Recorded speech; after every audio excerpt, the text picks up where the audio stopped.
کسی زمانے میں ایک بادشاہ تھا جس نے 10 جنگلی کتے پالے ہوئے تھے۔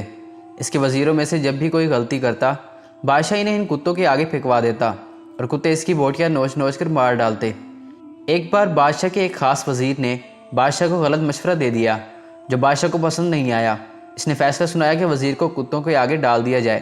وزیر نے بادشاہ سے التجا کی کہ حضور، میں نے 10 سال آپ کی خدمت میں دن رات ایک کیے ہیں اور آپ ایک غلطی پر مجھے اتنی بڑی سزا دے رہے ہیں۔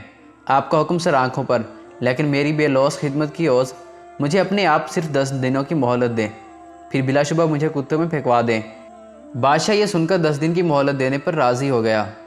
وزیر وہاں سے سیدھا رکھوالے کے پاس گیا جو ان کتوں کی حفاظت پر مامور تھا۔ وہ گیا اور اسے کہا کہ مجھے 10 دن ان کتوں کے ساتھ گزارنے ہیں اور ان کی مکمل رکھوالی کروں گا۔ نہلانے کے سارے کام اپنے ذمہ لے کر نہایت ہی تندہی کے ساتھ سر انجام دیے۔ 10 دن مکمل ہوئے۔ بادشاہ نے اپنے سپاہیوں سے کہا کہ وزیر کو کتوں میں پھینک دو، لیکن وہاں کھڑا ہر شخص اس منظر کو دیکھ کر حیران ہوا کہ آج تک نہ جانے کتنے ہی وزیر ان کتوں کے نوچنے سے اپنی جان گنوا بیٹھے تھے اور آج یہی کتے اس وزیر کے پیروں کو چاٹ رہے ہیں۔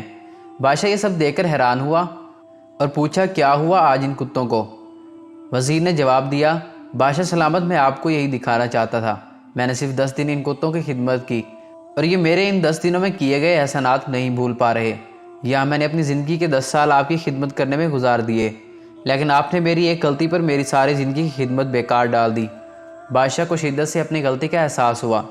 اکثر دیکھا گیا ہے کہ انسان اپنی خدمت گزاروں کے ساتھ جانوروں جیسا سلوک کیا کرتا ہے، مگر اس کے برعکس جانوروں کی فطرت ہم سے بالکل الگ ہے، کیونکہ جب کوئی انسان کسی جانور کی خدمت کرتا ہے تو جانور اسے فراموش نہیں کر پاتا۔